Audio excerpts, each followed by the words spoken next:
last week, but I had planned to split this lecture into 2 lectures, but now I'm just going to deliver it as the one lecture that I used to deliver it, because I didn't actually end up finding the time to split it. So I'll explain a little more around some of the ideas in relationship to it. But this essentially is a lecture on landscape urbanism, and landscape urbanism is probably the most significant sort of movement in landscape architecture and the intersection between landscape architecture and urban design and the architectural side of landscape. It's probably one of the most important movements of the last 20 years. And so what I'm doing is I'm really providing a kind of lineage of ideas that lead to it. And some of them will overlap with the articles that you read by Waldheim. And I probably will finish with a critique of Waldheim's book, which I wrote. But it's a very interesting lineage, and it really comes back to this dude who the landscape guys will recognise particularly, but the architects may not, which is Ian McHarg. And so Ian McHarg, and the reason why we come back to him, and for those of you who are in architecture and may not be aware of his lineage, and the reason why the landscape people would is that when they undertake subjects like terrain analysis and landscape systems, McHarg's methodology of what's known as the layer cake is a fundamental landscape methodology. And it's really dominated landscape architectural methodology for the last 40, 50, 60 years. And so McHarg himself, and I'll explain what it is as we move through, but McHarg himself was a architectural student from Edinburgh in Scotland, and he studied at Harvard University, where he studied architecture.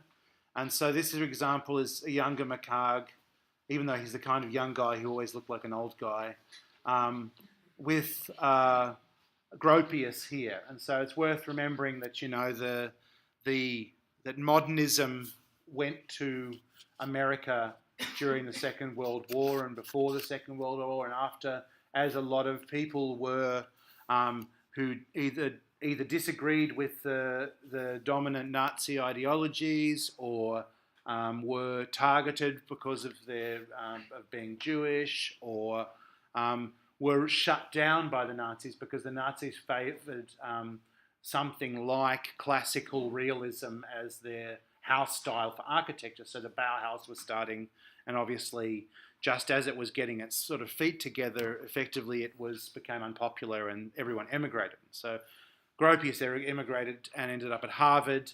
Mies ended up at Illinois Institute of Technology. People ended up all over the place. And so here is McHarg being taught by Gropius at Harvard. And I think that's important because of the fact that a lot of the time people, he's such a landscape person, it's important to recognise that he's done an architectural training beforehand. This is a book, one of a series of books on conversations with students. And if we look at the people at the bottom here, or at least 2 of those people, it's interesting to recognise the impact he had. Now, James Corner will talk about more, and James Corner is most famous probably as one of the designers of the High Line in New York City, is James Corner Field Operations, which we'll talk about. But Lynn Margulis is not somebody you might have heard of a lot of the time, but with James Lovelock, she was the inventor of the Gaia hypothesis. And the Gaia hypothesis is an extremely important hypothesis, which says that the planet can be conceived of using the model of an organism with different systems, such as regulating systems, etc., that allow us to understand the interdependence of things. And so if we think about that, the reason why that's important as an idea is that, for instance, climate change as we know it would not be measurable in the way it is if it weren't for models like the Gaia hypothesis, because previously you had scientists, had meteorologists, geologists, a whole lot of other people in their separate silos not talking to each other, because the idea of science had been to be a very pointed expert, where you know everything about the left leg of a certain fungus, and that's your expertise. But in actual fact, Margulis and Lovelock said the environmental problems that we're seeing in the world can't be conceived of independently of a discipline, by a discipline. They must be interdependent to be understood. And so that tells you that McHarg was actually had a serious impact on scientists, even though himself he was a generalist. He was not actually a scientist. And this is a key thing about landscape architecture. Landscape architecture is a discipline of generalists. And that's its value. Architecture is not so much. Architecture is a much more specialised thing. It makes buildings, but a lot of the time landscape and landscape's potential relies upon the intersection of other things and negotiating how they work together. And the fact that Margulis appreciated her education at Penn with McHarg and its influence on her scientific hypotheses tells us that his way of thinking across disciplines had an influence on mainstream science. Now, the Gaia hypothesis is something which is very contested, but at the same time, as a model, it's now pretty much accepted, because if it wasn't accepted, you couldn't really understand climate change. Now, the thing that McHarg did, which was probably the most important contribution he made in a mainstream sense, was that he really wrote this book called Design with Nature out of the work he was undertaking in practice and research at the University of Pennsylvania. And this is really a lecture about the University of Pennsylvania's landscape program. And it's important to put it in a context, which is this is the narrative, the main narrative that people would use to describe it, which is that in the period leading up to this book, Rachel Carson's The Silent Spring started to talk about DDT in the food chain, and people suddenly started to understand that things like pesticides and herbicides could end up in food, and therefore could end up in fish, and therefore could end up in people. And so that's a systemic way of understanding a problem that up until that point hadn't really existed. And it came to the mainstream through Carson's work.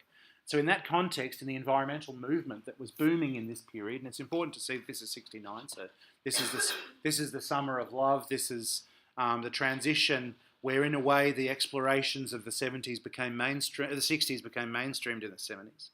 And so this body of work, and I think it's interesting to look at it for a moment. And I mean, it's interesting to look at tables of contents because you can see the dominant modes of writing. And so if you see, city and countryside, sea and survival, the plight, to step forward. So it's actually really, in its naming, it's still a kind of like a call to environmentalism, even though it's also a method. And so one of the big things to understand is that this is the point where landscape architecture became regional.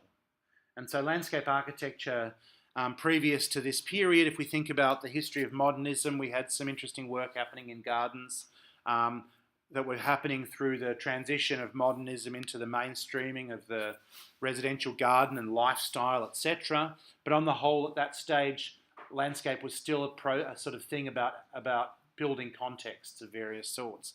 And so this represents an attempt to try to broaden landscape. And obviously that's an important thing to see in terms of things like the English landscape movement, because the English landscape movement was also a broad landscape movement.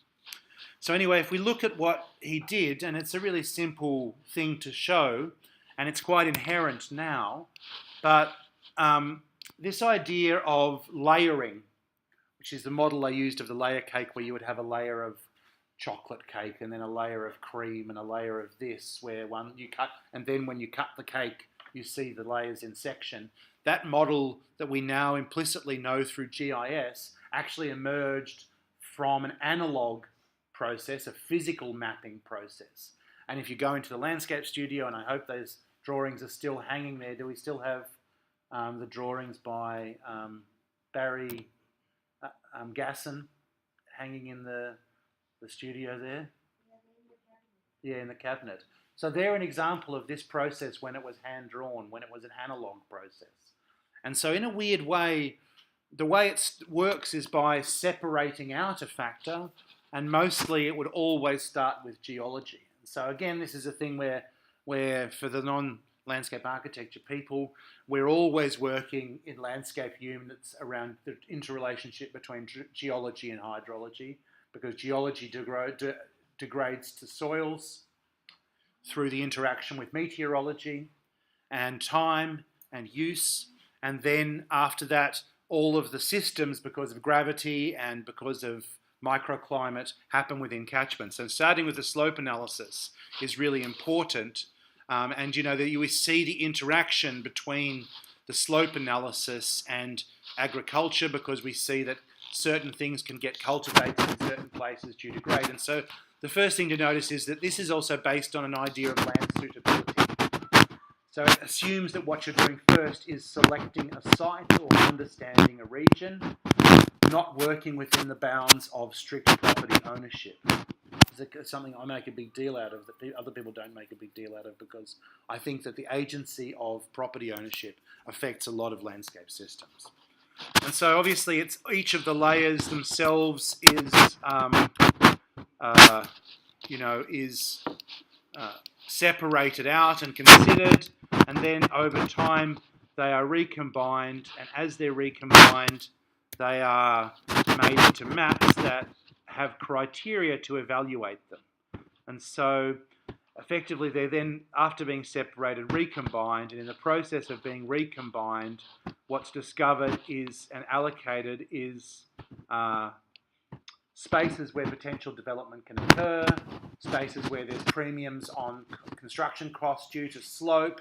So it's still a land suitability analysis, but with an emphasis on maintaining biodiversity and developing in areas that are don't necessarily have scenic value or don't necessarily have biodiversity value. So it's stuff that we're quite familiar with, and these are the kind of selection processes where the different factors from these drawings are considered in relationship to each other, out of which comes a site ultimately, or a series of land uses. This was quite a radical idea, and it was also quite radical that landscape architects would get involved with it. And it started a branch of landscape architecture, which you guys have actually been quite well educated in, which some universities do not educate people in at all, which is around landscape systems and report writing and visual analysis and those sort of processes, which are actually very, very important for landscape architecture, even if it's the boring report end of the discipline, because a lot comes out of them. So that's the basic model, and we can recognise that for GIS. We can see that as GIS, we can see that as Google Maps, but it's worth recognising that when it first became drawn, that was a person sitting with a pen over the top of an aerial photo, tracing. And that's a very active engagement with what's being seen. And in a way, what's sad about GIS is that we get GIS to produce a map for us, but we don't look at it closely anymore, because we just say, well, hi, GIS produced this drawing. GIS did it. What does it mean? When you trace it, you have to think, what does it mean? What am I drawing? And so this is where there still is a value in hand mapping, because you actually learn things that you don't learn through the simple act of using GIS to select things. And so if that's the kind of basis of McHarg through the centre, there's a lot of other factors and things that are really important. And so one stream is the sort of body of McHarg in his work himself, but then also is his provenance, the people who he influenced. This is like, I don't know, I've lost a link here somewhere. But this book here is really important. It's called The Granite Garden, and Anne Whiston Spurn is one of the important students of McHarg, who became a theorist in her own right, and I refer to her a lot in my PhD and in my book. And this book, Granite Garden, was important for me personally when I was a horticulture student, because when I read it in the 80s, which is when it came out, I was about 15, 16 or something, 17, and I was an apprentice landscaper. And I read it, and it really made me understand the city as an ecology. And so that's a fundamental idea that we now have, urban ecology. It's a whole discipline. There's millions of urban ecologists in the world. But what she did in that book is that she articulated some of the strange things that come out of thinking of the city as an ecology. So she was interested in things like the soil between the cracks in a paving, for example.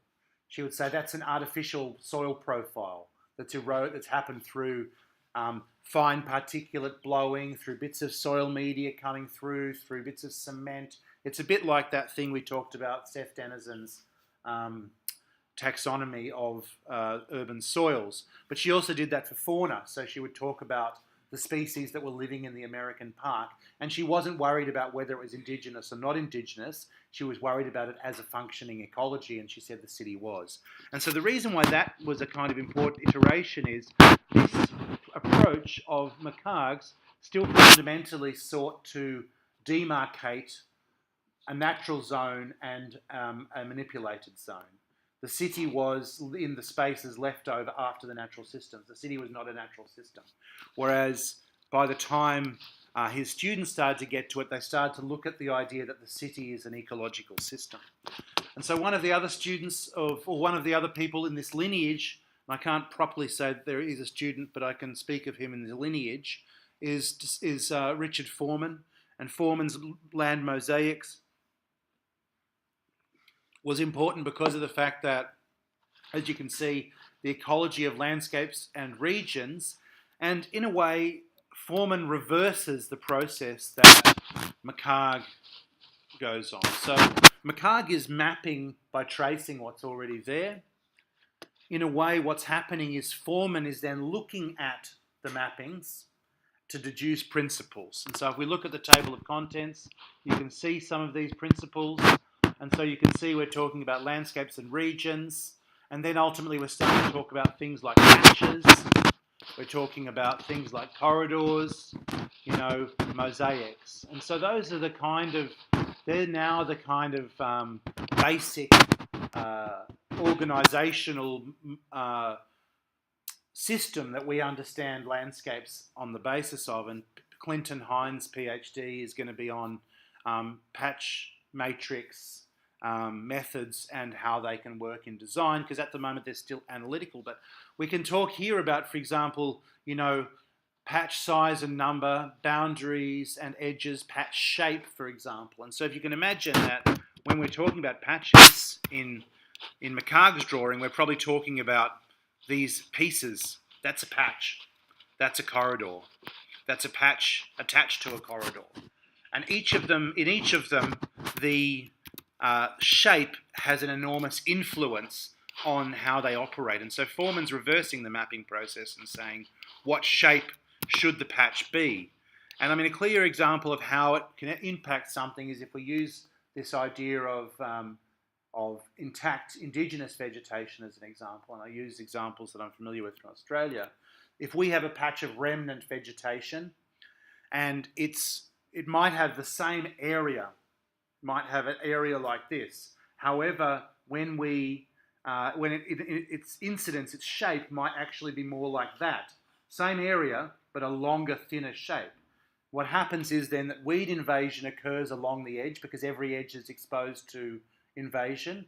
But because the shape is like this, the two invasive edges meet each other and overwhelm the biomass within it. Whereas if it's shaped like that and they penetrate that far in from each edge, there's still an intact pocket in the middle.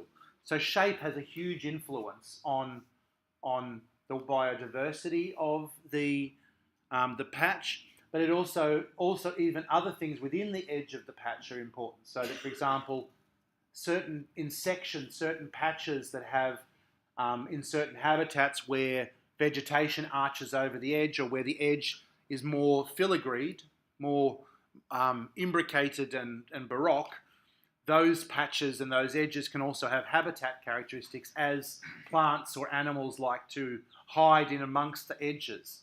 And so in actual fact, rather than it just being as McHarg was mapping it, yes, no, is it a patch, is it not a patch? Foreman's looking at what are the characteristics that a patch needs to have, and similarly, what are the characteristics that a corridor needs to have. And so as you can see here, we're talking about corridor attributes, roads and power lines. And so there's also, as urban ecologies develop, there's a recognition that functions, that freeze frame development underneath them have a role to play. And so if we think in Cape Town about defence lands, airports, those kind of places, those are now reservoirs of biodiversity. And so this is where we can start to see these processes add up to what we know of as green infrastructure now. But the science behind it comes through from McHarg and through from people like Norman that tell us when we're making a proposal also what we might like to do. So that's the kind of one particular sort of science end of this. But from the in the sort of 1990s and 80s and 90s, and this is where what I'm calling propositional geography. There was a series of students of, this is one of them here, which is James Corner, but there's other students of his, Alan Berger, who we're going to talk about, Anu Matur, etc. These guys started to look at landscape differently. Because in a way, previously, there's a very basic term that you can utilise, and that term is the map is not the territory. So this assumes, McHarg's work assumes that the map is a prime, as it has no agenda, that the map is neutral, that the map doesn't find certain things, but all we have to look at in South Africa is maps like the maps of the Group Areas Act, apartheid mappings, to realise how non-neutral maps are, how they can have a political agenda according to the people who mobilise them. And so in the 80s, what happened was a lot of people began to. There's a debate in art that was happening. And so if we think about the writings in the first lecture, I talked to you guys about the work of the writing of Rosalind Krauss and Sculpture in the Expanded Field and those kind of books. What they did in postmodernism is, whereas in modernism the map had primacy, science, it was accepted that it was an empirical thing, in postmodernism representation got problematized. And what that means is that representation, in a way, when we start to recognize that representation affects issues of race, sexuality, gender, economics, and that in a way, as we know, representation is not neutral. It has an effect. And again, we look at during police states. We could look at apartheid and say, would you trust a newspaper during that period to tell you a story? Would you trust Facebook to tell you a story now? We know that representation is not neutral. That's what we know. We know that. That's why terms like fake news go around the other way to then Trump is using them to problematize all media because he's saying, well, you can't trust it. So we know that representation is not transparent. When I say transparent, I mean we look straight through it and we don't see it. Instead, representation is opaque. It affects how we see. And so for landscape, what this meant was, it also means that suddenly, because the map is no longer neutral, the drawing of the map is not automatic. And so when we draw the map, we have to think about how we draw it, because we recognize that putting a line here or putting a line here might affect the world afterwards, might affect how landscapes are managed, might affect how people occupy the landscape. And so in a way, the whole map is blown open. At the same time, and this is where Wollheim talked about this in his essay, and everybody does, projects like Parc La Villette, OMA's scheme for Parc La Villette, started to use collage-based practices of collaging something on top of other things, faking the map, using the map as a strategy in architecture and urban planning. And so that process opened up the map-making technique. And in Corner's essay, The Agency of Mapping, and other essays from the period, it was the idea that now that the map is propositional, let's utilize mapping techniques to allow us to open up design and speculative potential. So part of that was looking at the landscape and recognizing things like pattern within it. Previously, you wouldn't have talked about pattern in an aesthetic sense because you would have talked about it in an empirical sense. It's the result of this process. But once the map is aesthetic, once you're looking at it like a drawing, like a work of art, suddenly those things that are aesthetic, that come from other processes, come from agricultural processes, in the case of McLean and Corner's photography of the American landscape, or, in Berger's book on reclaiming the American West, looking at mining processes and using maps to analyse mining processes becomes really important. And so that also, so this, these are two books within this realm that I call propositional geometry, which is really, really big. It's really still really big. And other people I would consider as part of that genre, and the reason I was going to write a lecture about it is if we think about, for the architects here, probably the work of Atelier Bow-Wow and drawing, I don't know if you guys know Atelier Bow-Wow, but Japanese architects who were they did a series called Pet Architecture, where they went round Tokyo and they looked at buildings that technically didn't exist, which were just built onto existing buildings as little buildings like kiosks, toilets, storage. And so they did a book called Pet Architecture where they drew these little axonometrics with CAD of those things. And that style of drawing an axonometric of people moving around space and looking at and moving in those things, that style of redrawing the world using architectural techniques to kind of bring in these types and typologies and emergent behaviours is something that's similar to this proposition. But this is Anu Matur and Dilip Dakuna, and they did this book called Mississippi Floods. And this is a really important book, I think, because in a way, if you keep opening up the map in this way and drawing it and recognising that it's subjective in some sense, and if we think about this as a dialogue here that I've opened up with you guys when we looked at Claremont and Mosbach's reading about the idea of how science and subjectivity meet, this is part of the same discourse. It's the same period, in fact. And so in that sense, these drawings, this represents their own trip down the Mississippi, looking at what was happening in various places along it, finding ways of representing particular conditions and qualities that they found along the river. And so in a way, that process of them documenting that trip opens up beyond just the map a sense of what the map is not quite showing you, which is the qualities of the landscape through it, the qualities that come from the river's processes of flooding, etc. And so in Mississippi Floods, they also used mapping processes to look at how flood changed the shape of the landscape.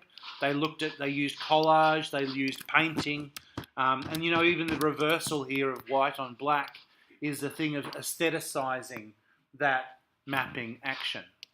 And so, they also use paintings, etc. And so, on the one hand, landscape urbanism has, from McHarg, this strongly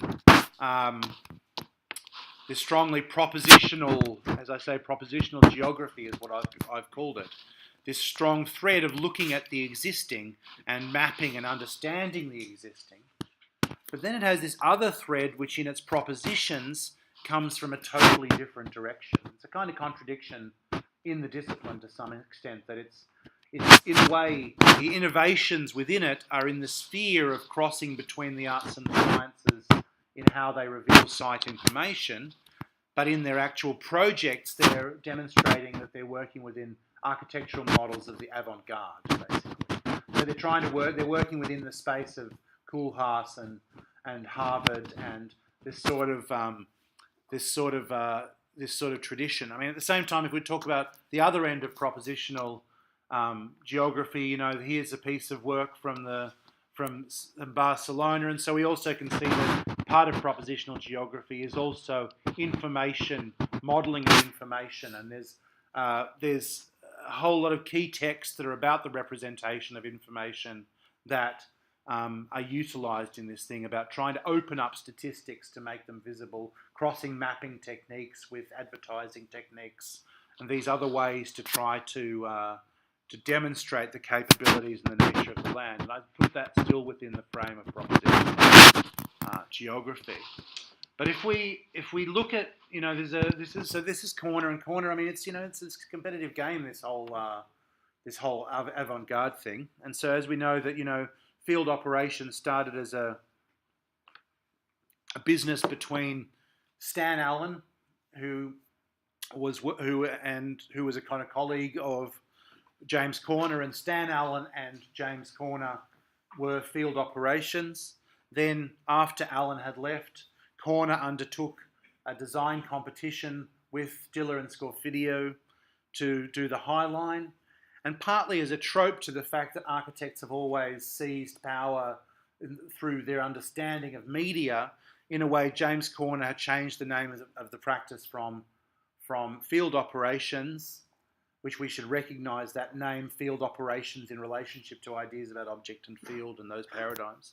He changed it to James Corner field operations because of the fact that he was, in a way, sick of this idea that it was always assumed that, Diller and Scorfidio did it, or it was always assumed that field operations was Stan Allen. And so it's an ego thing, but it's an ego thing that's very common within the architectural domain.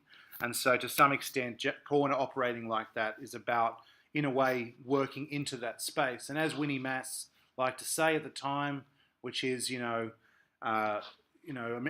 architects say the word landscape, like Americans say the word fuck, which is, it's like all the time, landscape, landscape, landscape, landscape, landscape. And so this book here, Recovering Landscape, and I think I recommended it to some people. It's an old book. It's from the late 90s now. But what I like about it in relationship to landscape urbanism is there was not yet really a landscape urbanism at this point. It was more like a series of ideas that were arising. And so it was much more pregnant with potential than it is now, where it's become a kind of a model. And so if we look at this book, we can see, and we look at the sort of chapters in here, we can see a whole lot of things in amongst it. And so we can see, there's obviously an interest in sight here with these writings by Giraud, for instance, and Marot about sight. There's an interest in time and change, like this by Steenhoyer, things take time and time takes things, shifting sites, persistence and change. Then we're talking about, then there's a lot about representation. And if you think about what I was talking to you before about representation, the role of the map, we can see there's people talking about, aerial photography. So there, Waldheim's talking about aerial photography. Cosgrove is talking about representation. Corner is talking about something that's called, eidetic. And eidetic refers to the idea that we have an idea of landscape before we see landscape.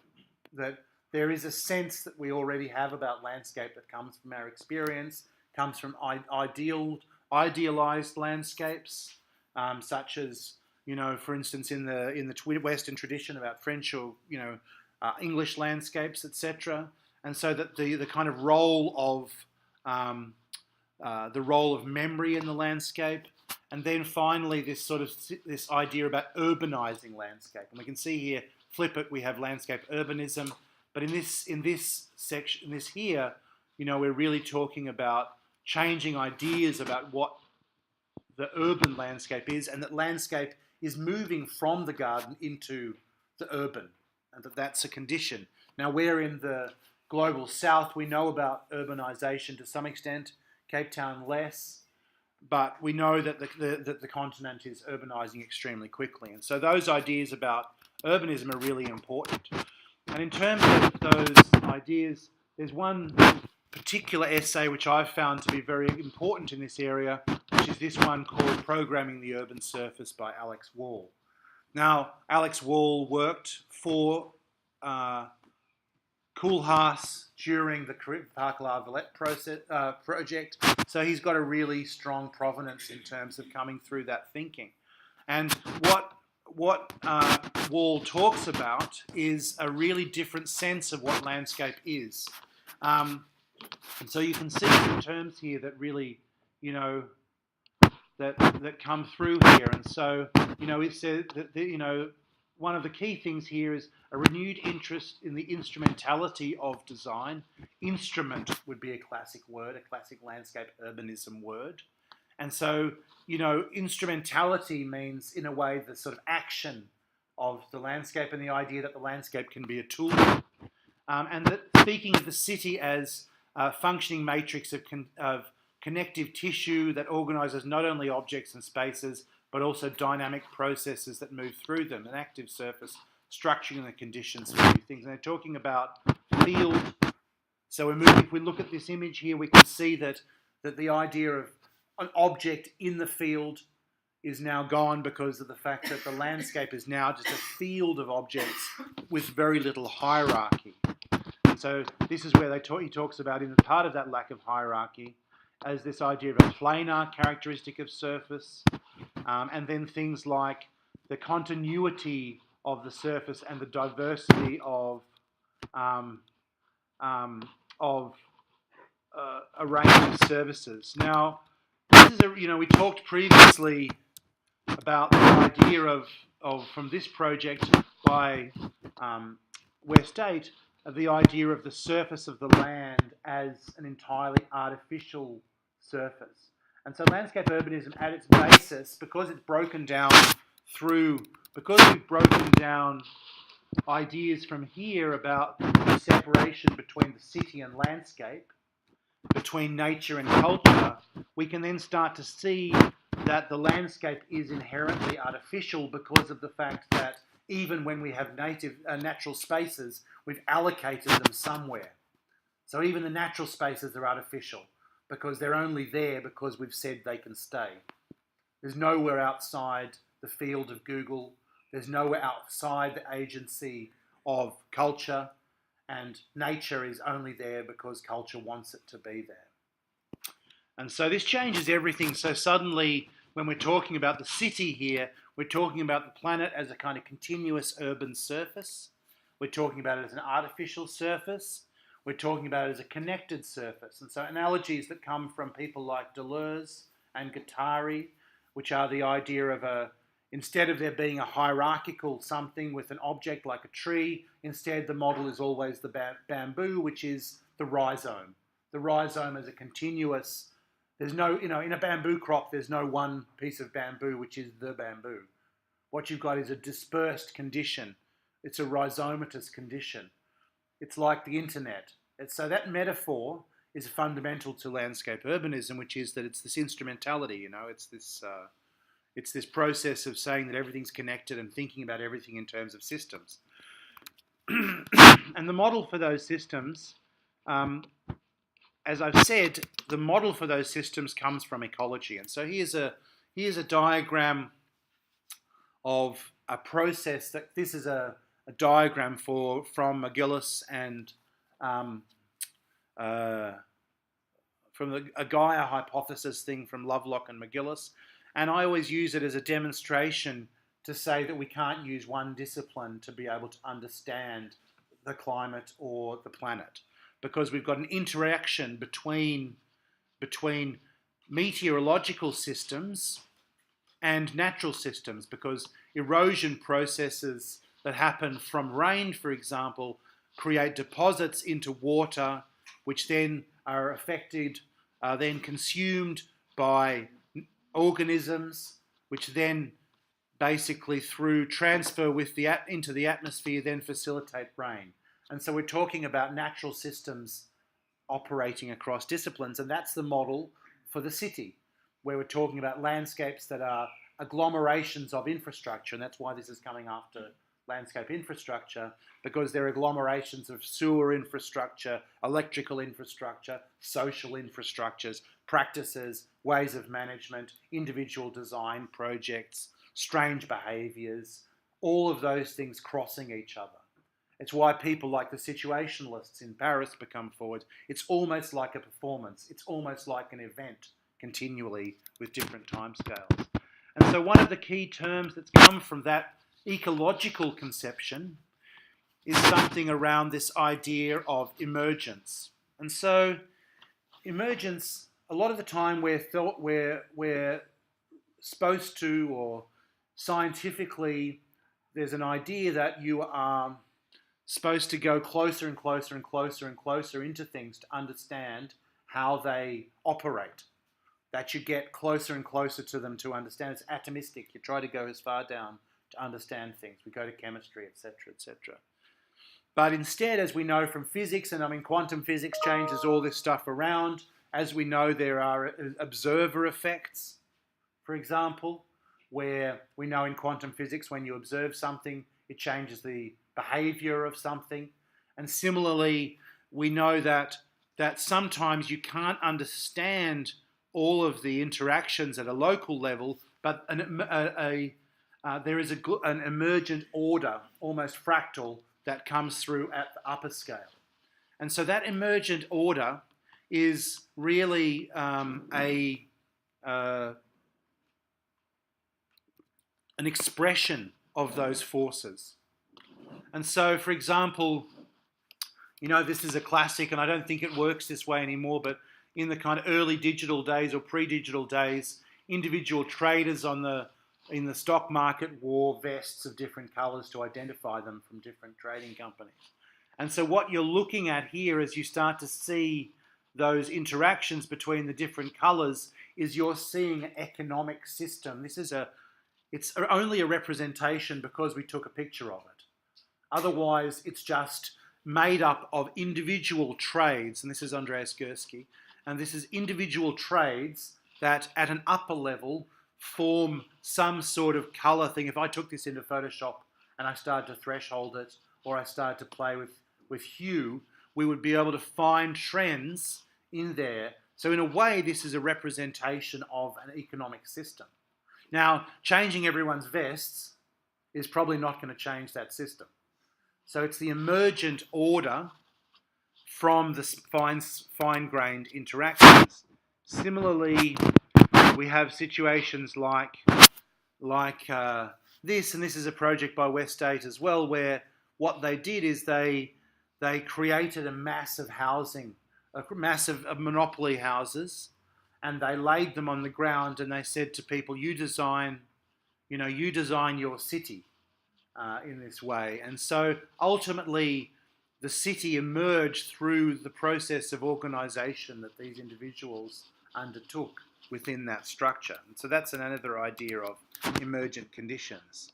Now, another example of that is, just quickly, I'll take this one out. Another example of that would be like this idea of fine-grained interactions causing emergent conditions is something that also comes through from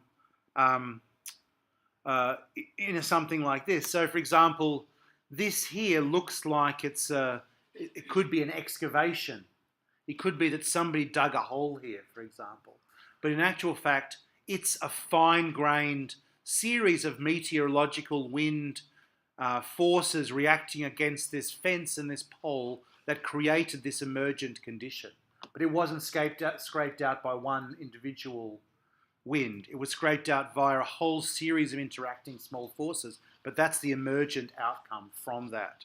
And I mean, I think I talked to you guys before about this idea of the stick in the sand. And so that's always my example of that. Now, I'm going to jump towards the end and then come back into the middle, because there's another movement in landscape urbanism that's really important. And in fact, it's probably kind of the term. And so this book came out actually before a lot of the earlier things that happened in the where are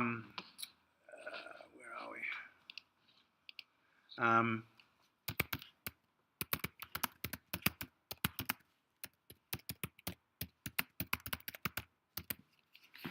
So this is always fun. I hope it's still up. I hope somebody didn't get rid of it.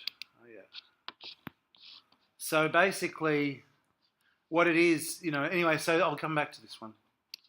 And so this book was coming out of the Architecture Association. And you have to understand that, the Architecture Association is the context that Koolhaas came out of. And I mean, I'm more interested in these probably because I'm a teacher, but also because everyone's education comes through various schools that people have studied at and interactions have happened. Now, this school does not have an Architecture Association angle to it, but where I studied in Australia had a big one. And so the home of the avant-garde was, until the advent of the Bartlett, was the Architecture Association. So this book came out in 2002, and when it came out, it was part of a master's program called the Landscape Urbanism Masters, which is still running. And it's been very, very much based around a digital model. And so the reason why that's important is because of the fact that ultimately, when you think of these forces that we were looking at over here, essentially technologies like Grasshopper that are based around behaviours have been driven by trying to model these processes. Now, interestingly, that's not something which I'm even slightly interested in. And the reason it isn't something I'm interested in is because I don't think you can simulate the real. I think that the real is, particularly, it's sort of like an existential problem we have in landscape. Landscape's main thing that's interesting about it is specificity and engagement with the landscape and its qualities. Every simulation simplifies the landscape down to a smaller range of things, when the whole contention of believing in landscape is to believe in the complexity of conditions that are on the ground, and hopefully the idea to work with those complexities as you find them. So there's this contradiction between an interest in systems which is about representation and an interest in systems which is about performance. And that's why from this onwards we're going towards what I'll refer to as real-time acts, away from design-based acts. Now, that's why when I use Grasshopper a lot, and I'm a huge fan, I use it as a tool. It's a simple thing.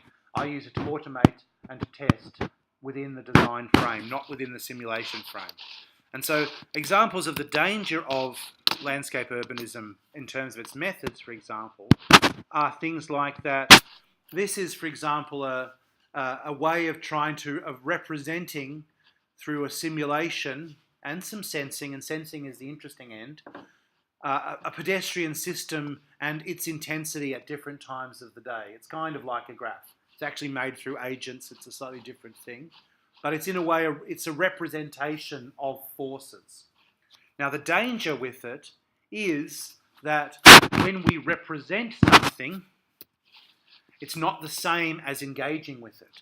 And so there can be what I call a process of extrusion, which is where one starts to get information that comes by sensing an environment and then believing that one has an engagement with the factors of that. So in other words, we map pedestrian movement, we get some sort of form arising through the mapping, we reapply the mapping back onto the site, and we believe that we have an engagement with walking. But walking's something that happens in shoes. Walking's something that people do. What changes? We'll go to the other end of the spectrum. What stops people moving? A wall. What opens people's moving? A doorway. So one is to say, I'm going to build a representation that is static of a dynamic system. Or the other option is to say, I'm going to influence the movement of the dynamic system. One is to focus on the representation of the system and believe that you've got a handle on it. But in actual fact, you don't. It's the same thing of thinking that, as I've said before, that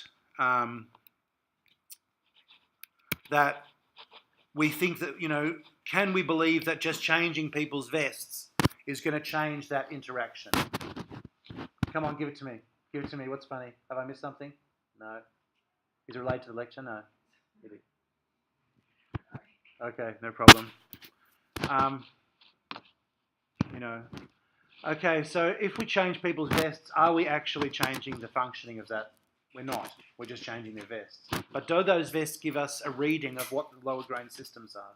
Yes, they do. What would change that? Probably the coding of the purchasing system. Probably how you set up the purchasing and selling system. Could you design it so that this happened anyway?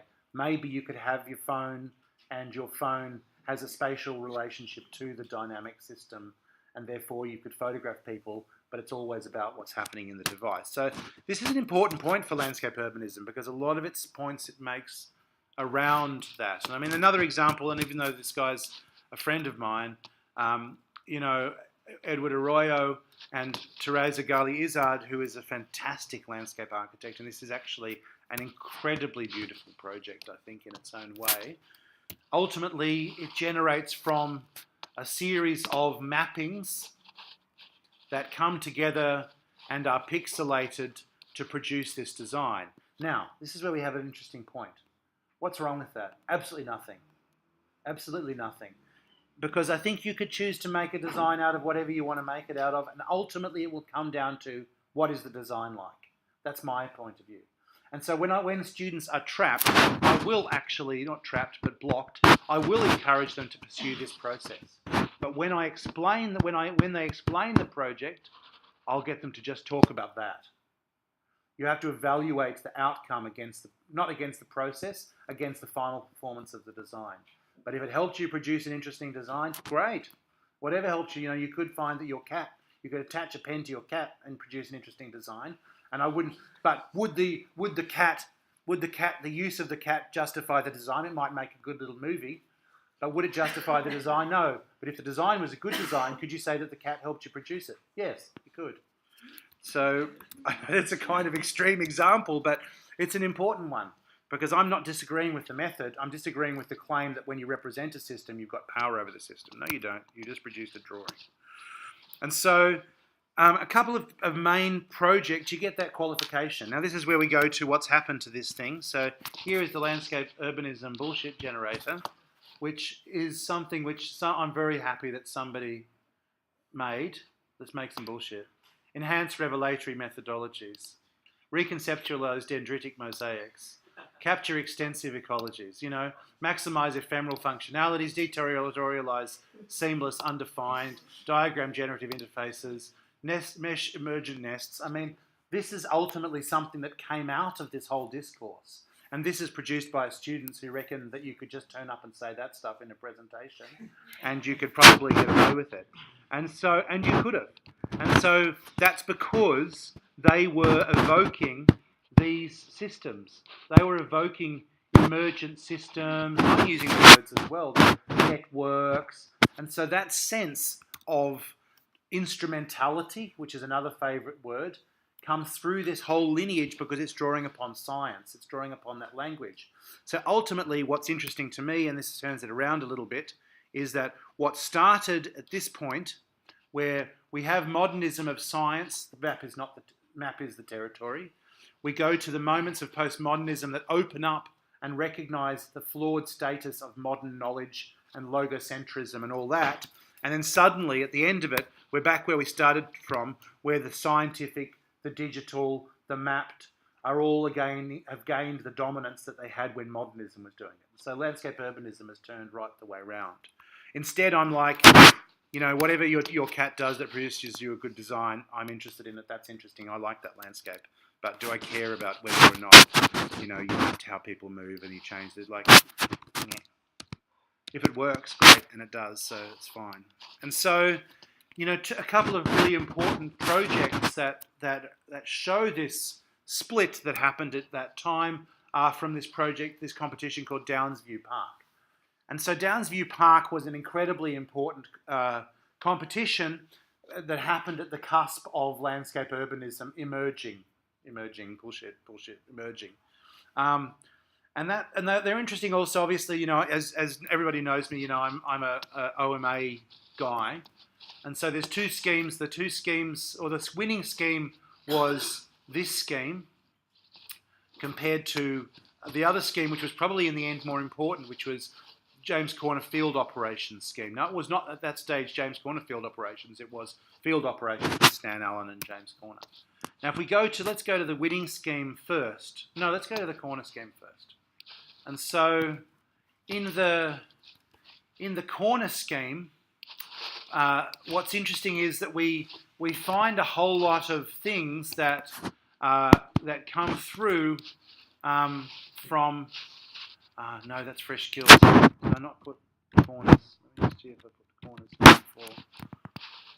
Yes, I did. Let's go to. Sorry, pardon me. Let's go to Corner scheme first for Downsview Park. Okay, so we can see here a whole lot of things that demonstrate where landscape urbanism ended up coming from. One is that we can see that we have a layer-based process. And so this idea of using a layer-based process is something that comes from this lineage through OMA and Park Lavalette collaging different things, so we can see that lineage. When we're looking at here, we can see this is also program, and so the role of program is also something that was very important. So if we go to Park Lavalette, the Lavalette scheme by Schumi, and also by OMA, both of those were all about program. And so the liberation of program was different from modernist function. Modernist function was that the building typified the program, that it's like classicism to some extent, that the best design to show what it is as a function is modernism, but instead, through program, what happens is function becomes event, activity. And so putting together functions is like shaking up a whole lot of activity that then sets the landscape in motion. And so program, rather than being something that you design to suit, instead program becomes something that you deliberately seek juxtaposition, that you pursue event, etc. So this idea is important for landscape because landscape had been something which was visual, perhaps spiritual, perhaps about wealth in the picturesque. And so here, this is a fight back against the uselessness of landscape. So these are all programs.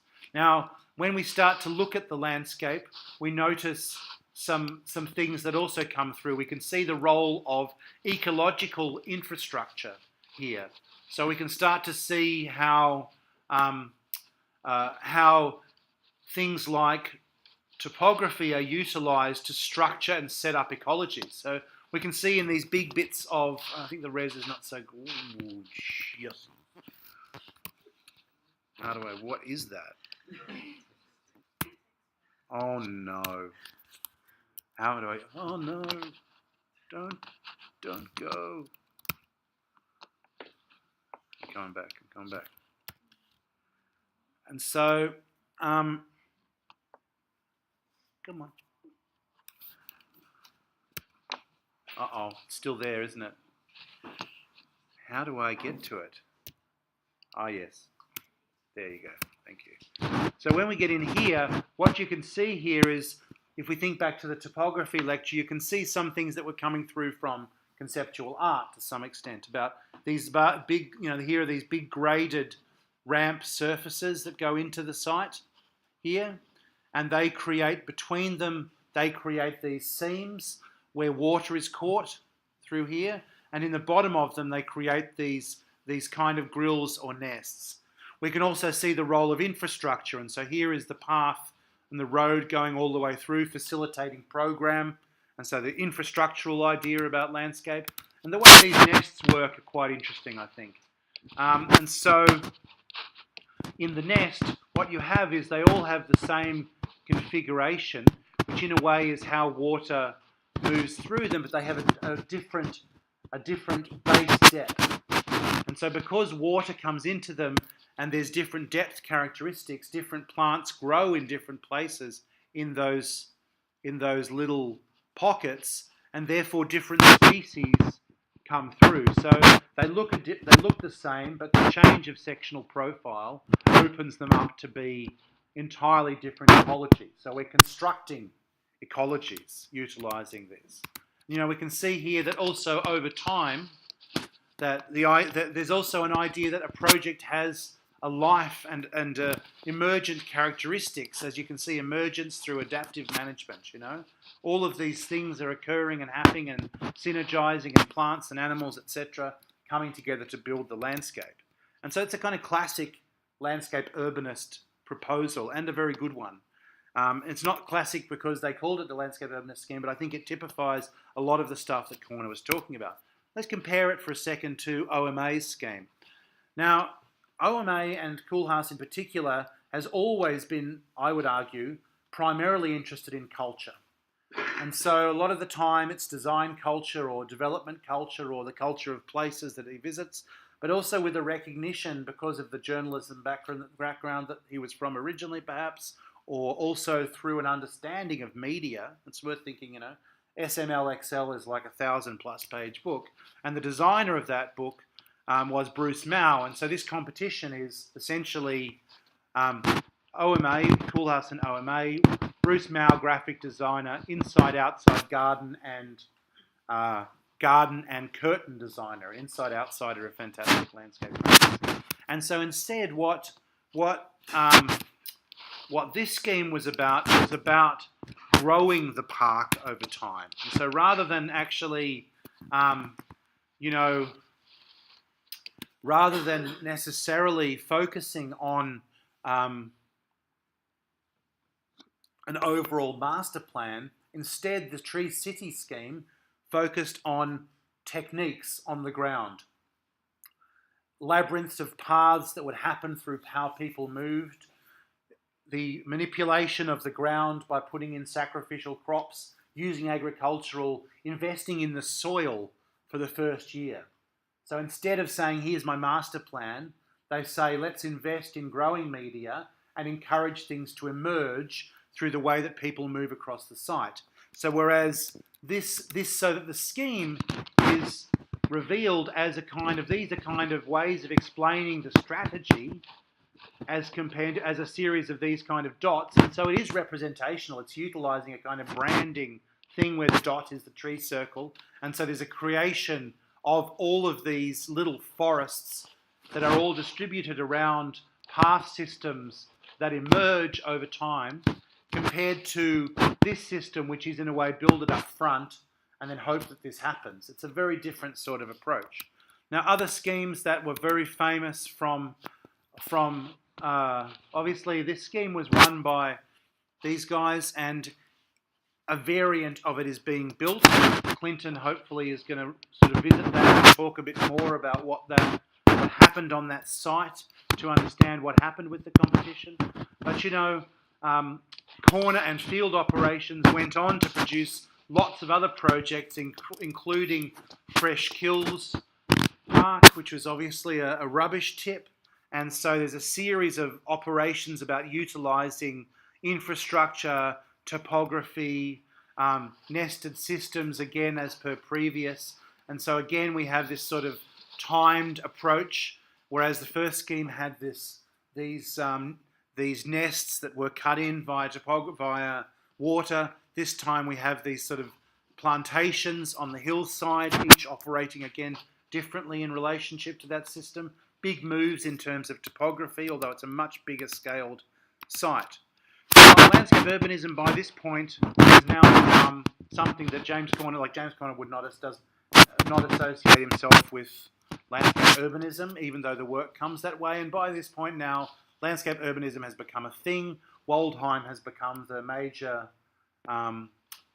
person who has really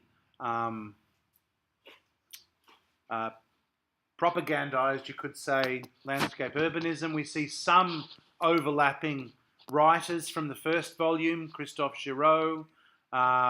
We see Corner, obviously, Berger, but we also see a whole lot of other people come through. Richard Weller, who is now at the head of the University of Pennsylvania, who tells me he's going to come here next year. Graham Shane, who was one of the earliest writers about landscape urbanism. Kelly Shannon, who's very important, based out of Leuven in Belgium. Another Australian, Elizabeth Mossop, who was at Harvard. And a series of practitioners and practices that are coming around that are calling themselves landscape urbanists. And one of those probably is probably the most famous project, of course, that comes out of landscape urbanism, or not landscape urbanism, but comes out of that period, is obviously the High Line. And so I'm not going to talk about it too much because everybody, I think, pretty much knows the High Line, because it's probably I've said it before, but it is that project you go to where you feel jealous. I felt jealous. Who's seen it? Who's visited New York and seen it? Did you feel jealous? It's an absolutely incredible project. There's a lot of controversy around it because people like Julie Bargman sort of argued that it's weird to reconstruct a grassland on top of something that was a grassland before.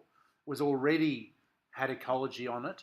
And so there was a lot of people who argued, like Julie at the time, that it should be left as it is and that it should be woven through rather than cleaned out, railroads replaced, so it becomes a simulation of a railway.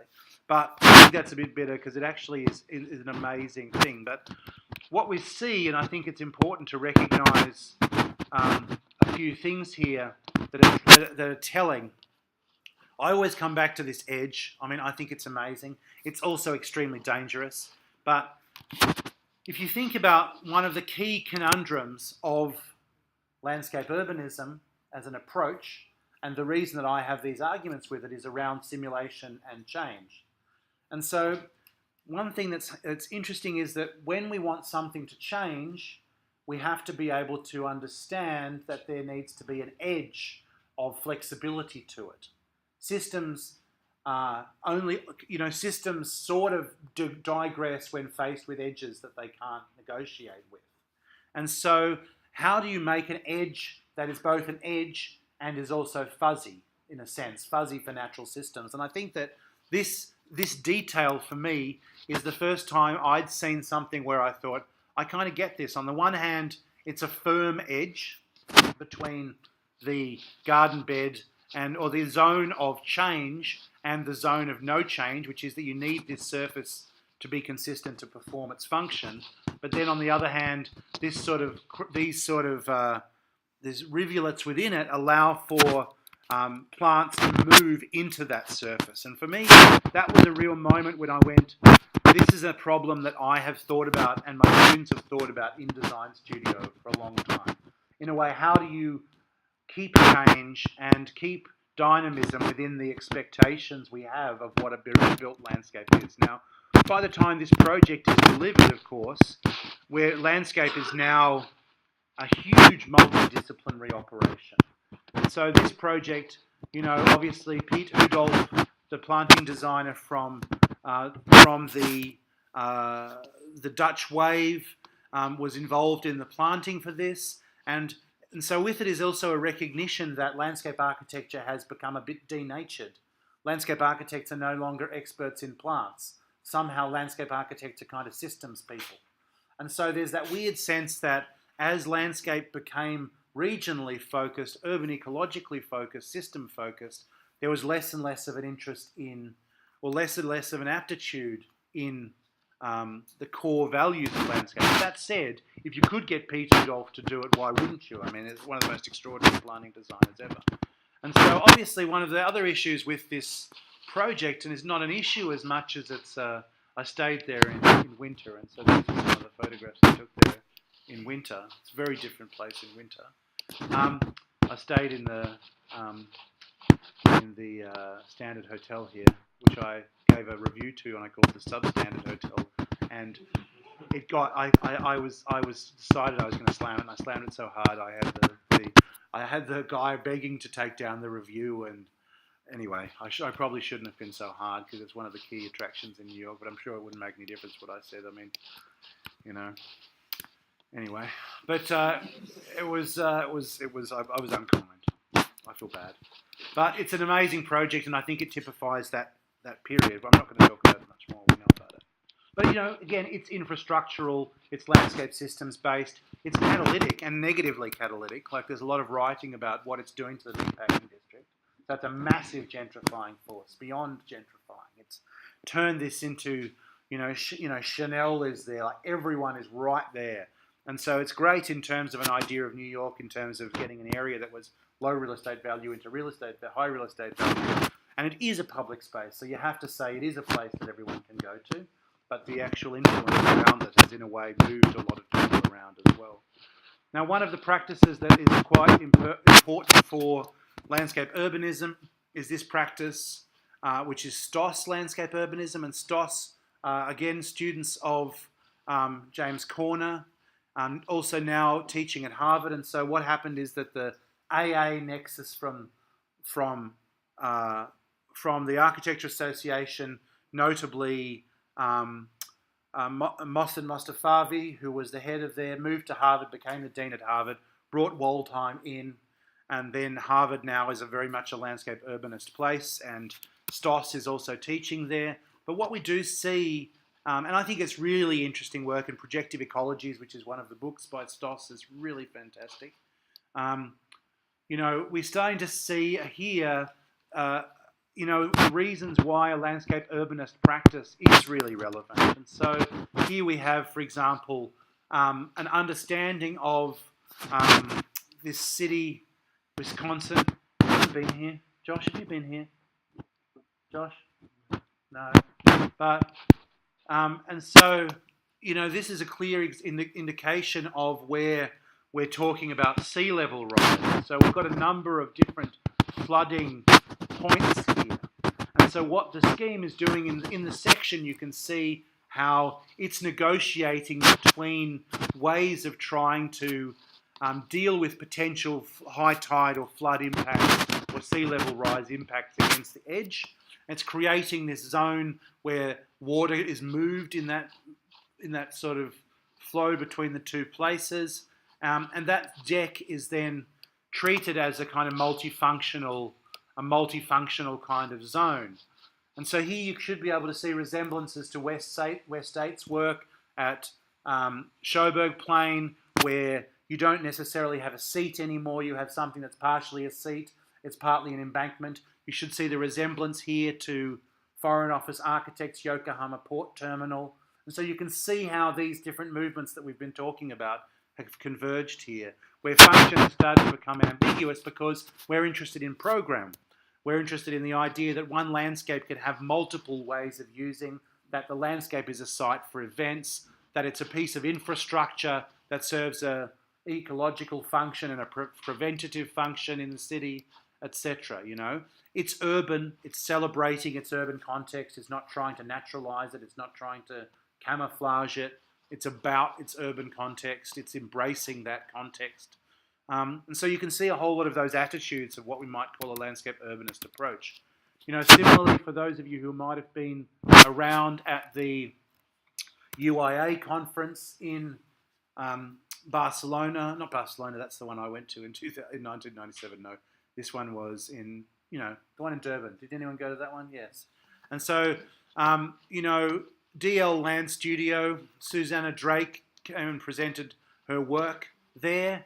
And so she was part of an exhibition that was at the Museum of Modern Art called Rising Currents, which was a range of propositions around sea level rise. Now, I went to that exhibition and I have a funny feeling that it was before Sandy.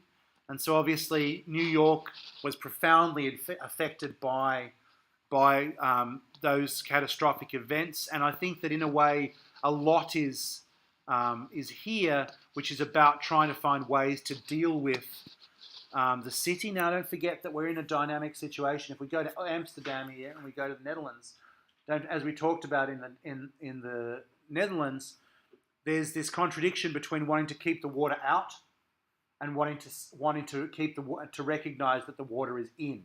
That as soon as you create a desire to stop the water, what you're creating a potential point of failure. If we think back to the strategies that the Merovingians used of elevating these turpin, so the cattle can just walk up onto the top of the turpin and walk back down again, we can see that there's a whole lot of approaches that have implications around land ownership. The cattle could only walk onto the turpin when they had a free landscape to be able to walk around. If they're in one paddock and the turpin's in the next paddock, they're not going up the turpin. So land ownership has a big impact here. Now, some of the work that's really interesting, and we should think about Stoss's work here as well, and I think this is an incredible diagram, and tells you, this is like, for me, when students sort of have this thing about where do I start? How do I start a landscape project where the idea is that the first thing they're going to do is expression? When we start to see here this diagram with all of the range of different instrumentalities that operate on this site, US Environmental Protection Superfund, Corps of Engineers, Department of Environmental Conservation, Department of Protection, Parks and Rec, blah, blah, blah, blah, blah. What that's doing is that's mapping various service providers' outfalls. And Josh, if you remember, we were talking about the influence of outfalls. This is an example of that, where if you have an outfall from a condition into here, and it's a pipe, and this rises and it blocks the pipe, then we end up with flooding further up in the catchment. But this project is essentially kind of going between two situations. On the one hand, it's recognising that the Corps of Engineers is always going to build dikes. It's always going to build canals to protect. And so in a way, that's its mandate. And so on the one hand, it maintains that. But on the other side of those, it is also utilising these things that people are calling these things sponge parks these days, where it's literally playing around with different levels, penetration into aquifers, evaporation, utilisation, phytoremediation, and all of these things to change, to either stop outfall into here from the city, so that in actual fact this doesn't fill up and flood back into the city, but rather water is captured, held, evaporated, so that it reduces the amount of impact. Or on the other hand, it's still got the protective dike. And then it's like, how do you make landscapes out of those protective measures? How does the network of landscapes operate along that piece of infrastructure? So again, we see the convergence of infrastructure and landscape, and a whole lot of the thematics that come through urban ecology as part of the system, etc., etc., etc. Now, before we go, I'm just going to quickly end with a quick where are we? With a quick review that I did of Waldheim's book, and I'm just going to end with it because we're in an interesting moment. I've just given you this lecture on landscape urbanism, but it's fair to say that landscape urbanism is over, and now essentially ecological urbanism is the term that is utilised, because landscape urbanism had a sufficient sort of provenance that it's had its time. And so I wrote a book review for the Landscape Architecture magazine. Did I put this on your... So people would have read this probably already. Some of you may have, some of you may not have. But just to kind of go to the key aspects of this review that I make is, in a sense, the lecture I've given you, but at the same time, I also discuss some of these aspects around landscape urbanism as a historic thing, but also some of the things that trouble me. And I think the main thing that troubles me, and the main issue with this in the South African context, is particularly around this idea that landscape urbanism has from propositional geography, as I call it, about sort of analysing what they call the post-Fordist landscape. And so the post-Fordist landscape is the post-industrial landscape of production, of cars, etc. But it's also a catastrophic event insofar as the globalisation catastrophically messed with some countries' abilities to have employment, such as the US and other countries, even while places like China were able to boom from globalisation. And so when we talk about the landscape now as rhizomatous and as sort of digital, and we fetishise it as these sort of leftover spaces of the urban city and hard and all of this stuff, and when I talk to you guys about Detroit, for example, one of my major criticisms was to say that, in actual fact, the artefacts that we find and we fetishize, whether they could be extractive industries, whether they could be forestry industries, whether they could be motor industries, what we're looking at is artefacts of either ecological or social disaster. And so there can be a tendency in landscape urbanism to sort of treat the city in a dystopian way, to try to celebrate the disasters as new hybrid systems in the landscape, just as the way things are. And so this is where one of the arguments I make, and I don't know if I make it there, but I'm going to make it here, is that an ethical position has to also underpin any idea one has about operating in a landscape urbanist frame, because the landscape urbanist frame could lead you down a corridor of the post-natural, the post-human, the post-industrial, where in a way one is mute to the forces that make those landscapes instead of acting socially, etc. And so this is one of the things that I talk about. I also talk about the fact that in a way the movement towards landscape,